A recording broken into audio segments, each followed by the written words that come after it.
नगर दक्षिण मतदारसंघात माजी खासदार सुजय विखे आणि राष्ट्रवादी काँग्रेस शरद पवार गटाचे निलेश लंके यांच्यात चुरशीची लढत झाली होती.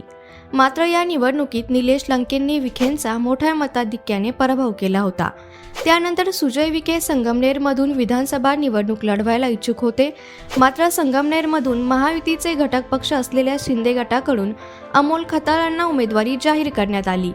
तेव्हापासून विखेंचं पुनर्वसन होणार अशी चर्चा सुरू होती. मात्र अद्यापही सुजय विखेंचं पुनर्वसन झालेलं नाहीये.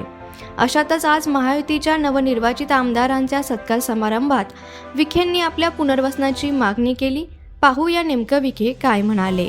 आता या सगळ्या व्यासपीठावरील सगळ्या मान्यवरांना पाहता कर्डिले साहेब, आता फक्त एकच जण माजी राहिलाय. एक काळ होता जेव्हा मी आजी होतो आणि दुर्दैवाने अनेक लोक माजी होते. तुम्हाला तरी गप्पा मारायला 4-5 लोक होते, पण मी एकटा माझी कोणाकडे जायचा हा माझ्या पुढे प्रश्न आहे. त्याच्या कालावधीमध्येच कर्डिले साहेबांच्या नेतृत्वाखाली माझ्या पुनर्वसनासाठी काहीतरी मोहीम ते करतील.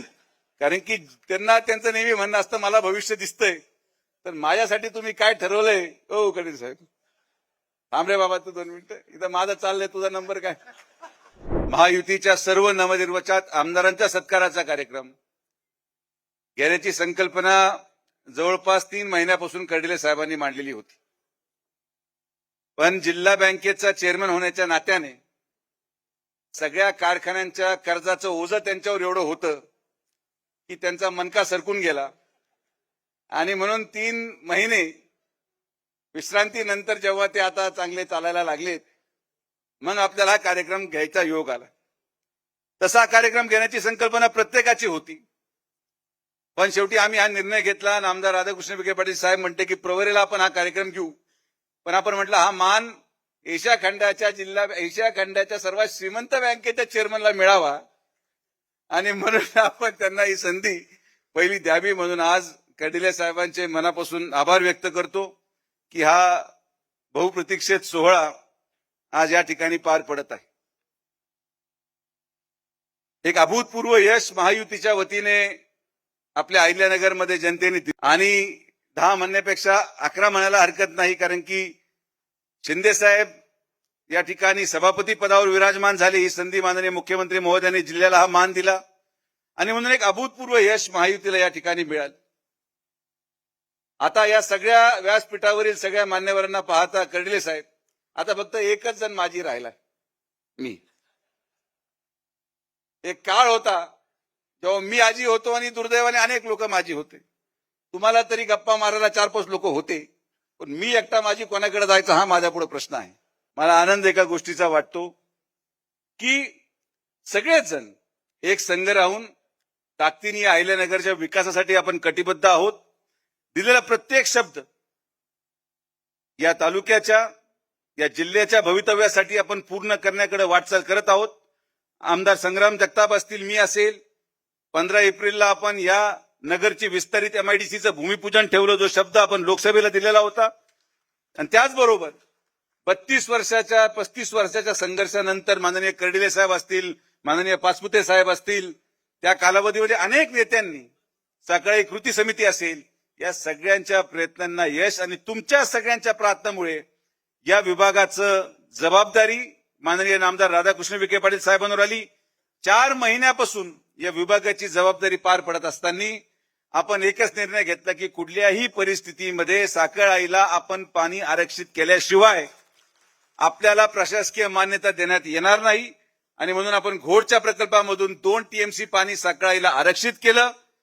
पुढच्या 1 महिन्यामध्ये त्याची प्रशासकीय मान्यता केली जाईल आणि एक भूतो न भविष्य असं आपण निविदा काढून भूमिपूजनाचा कार्यक्रम माननीय मुख्यमंत्री देवेंद्र फडणवीस साहेबांच्या हस्ते वाळकी किंवा कर्डिले साहेब म्हणतील त्या गावामध्ये घेणार आहोत. हे सगळे ते प्रकल्प आहेत जे यदा कदाचित पूर्ण झाले नसतील, पण आपण विकासासाठी कटिबद्ध आहोत. राजकीय निर्णय काही जरी असला, लोकांनी काही जरी कौल दिला असेल आणि मी जरी माजी असलो, तरी तुम्हाला एक गोष्ट खात्रीशीर सांगतो की माजी म्हणून जरी असलो तरी आजीपेक्षा 50 पटी चांगलं काम तुम्हाला करून दाखवतो. हा शब्द या ठिकाणी जिल्ह्याच्या जनतेला देतो. परत एकदा माननीय कर्डिले साहेबांच्या माध्यमातून आज हा सत्कार सोहळ्याचा कार्यक्रम या ठिकाणी झाला. मला विश्वास आहे की निश्चित या अधिवेशनाच्या कालावधीमध्येच कर्डिले साहेबांच्या नेतृत्वाखाली माझ्या पुनर्वसनासाठी काहीतरी मोहीम ते करतील. कारण की त्यांना त्यांचं नेहमी म्हणणं असतं मला भविष्य दिसतंय, तर माझ्यासाठी तुम्ही काय ठरवलंय ओ कडे साहेब? थांब रे बाबा तू 2 मिनिटं, इथं माझं चाललंय, तुझा नंबर काय? मुद्द्याचं ऐकू दे त्यांना. तर मला विश्वास आहे की कडिरे साहेब जसं म्हणतील तसं होतंय. ते मला आजही आठवतं, मी त्या कार्यक्रमात आलो नव्हतो, पण ते शिंदे साहेबांना म्हटले होते की तुम्ही हे होणार, विधान परिषद होणार, त्यांना तेही मिळालं, नामदारही झाले. तर तुमच्या म्हणण्यानुसार बऱ्यापैकी गोष्टी घडत आहेत. तर मला विश्वास आहे की तुम्ही आज भाषणामध्ये खुलासा करून टाका की तुम्ही माझ्यासाठी काय देणार आहात. कुठल्याच प्रकारचा आपल्याला पाहतो का विकासापेक्षा एकमेकाला त्रास देणं, एकमेकाची जिरवाजिरवी करणं, याच्यापेक्षा काही कुठली गोष्ट काय होण्याचं काही काम झालं नाही. परंतु पालकमंत्री झाल्यानंतर आता खासदार सुजयदादा विखे पाटील होते. यांनी आपल्या प्रत्येक मतदारसंघामध्ये आपल्याला जो काय आपल्याला राज्याचा निधी असन, डीपीटीसीचा निधी असन, मोठ्या प्रमाणामध्ये मदत आणि सहकार्य करण्याचं काम केलं. आणि म्हणून आज प्रत्यक्ष आपल्याला 10 आमदाराचा विजय पाहायला मिळण्याचं काम नक्की निश्चितपणे होण्याचं काम झालं. राज्यामध्ये आता पाहिलं तर आपण महायुतीची सत्ता आपण पाहिली 2024 मध्ये. राज्याचे नेते आणि आपल्या सर्वांचे नेते देवेंद्र फडणवीस साहेबांच्या नेतृत्वाखाली आज आपण पाहतो का सत्ता मोठ्या प्रमाणामध्ये बहुमत आलं.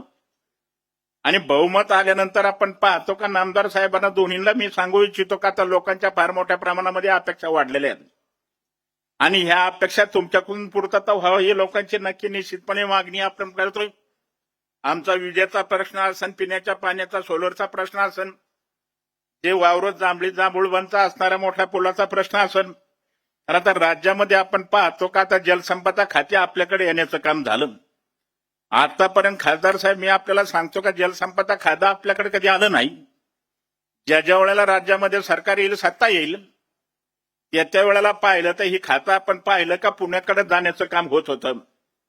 आणि मग पुण्याकडे जर आपण पाहतो गेल्यानंतर आपल्याला काही कुठल्या प्रकारचा न्याय मिळण्याचं काम कधी झालं नाही.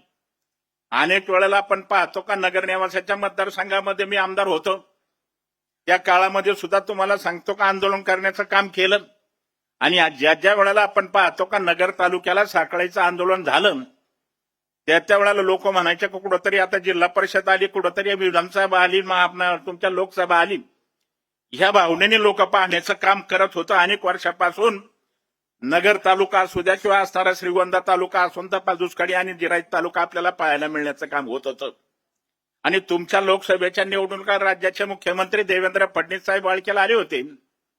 त्यांनी शब्द दिला होता आणि त्यांनी आश्वासन दिलं होतं का काही जरी झालं तर राज्यामध्ये 2019ला जर सत्ता आली, सरकार आलं, तर पहिली मी साखळीची योजना मंजूर करण्याचं काम करील. परंतु दुर्दैवाने 19ला सरकार आलं नाही, सत्ता आली नाही. परंतु 24ला सरकार आलं, सत्ता आली. नामदार राधाकृष्ण विखे पाटलाला जलसंपदा खातं मिळण्याचं काम झालं. आणि जलसंपदा खातं मिळाल्यानंतर खासदारांनी कधी विचार केला नाही आता आपला पराभव झालाय, आपण आता निवडून आलो नाही, म्हणून आता जनतेला वारेवर सोडायचा आधी कधी असा कुठल्याच प्रकारचा विचार केला नाही. ज्या वेळेला तुम्हाला सांगतो का मुंबईला आम्ही जायचो आणि ते पण मुंबईला यायचे, एकच सांगायचे कर्डिले साहेब आपण जो काही शब्द दिलाय तो साखळीची योजना आपण आता पूर्ण करण्याचं काम झालं पाहिजे. मागच्या वेळेला त्यांनी प्रयत्न केला, परंतु खातं काय आपल्याकडे आलं नव्हतं, प्रयत्नाला काही यश येऊ शकलं नाही. परंतु नामदार विखे पाटलाकडे ज्या दिवशी खातं आलं त्या दिवशी आम्हाला सगळ्याला खात्री आली का आता नक्कीच साखळीची योजना पूर्ण होण्याचं काम होईल अशी अपेक्षा होते. आणि 4 दिवसापूर्वी त्यांनी तुम्हाला सांगतो का साखळीच्या योजनेची मंजुरी आणण्याचं काम केलं. आणि नगर दुष्काळी नगर तालुका आणि पाथर्डी तालुक्याला आपण खरं वास्तविक पाहता न्याय देण्याचं काम केलं. ते आपल्याला नक्की निश्चितपणे धन्यवाद देण्याचं काम होतं. सत्ता असू नाही तर नसू, आमदार होऊ नाही तर नाही हो, परंतु एखादं काम जर कदाचित आपल्या हातून जर झालं तर आयुष्यभर आपण पाहतो का त्याची जाणीव आणि आठवण राहण्याचं काम आपल्याला होण्याचं काम नक्की निश्चितपणे होण्याचं काम होतंय. म्हणून आता खासदार साहेब तुम्ही सांगितलं, आता मला आता कुठंतरी आता आपण माझीचं आजी करण्याचं काम करा. आता तुम्ही काय कुठल्या प्रकारची चिंता करू नका. शिंदे साहेबाला तुम्हाला सांगतो का त्यांच्या नेतृत्वाखाली तुम्हाला सांगतो का येत्या वर्षभरामध्ये तुम्हाला आम्ही राज्यसभेवर पाठवण्याचं काम 100% करण्याचं काम करू.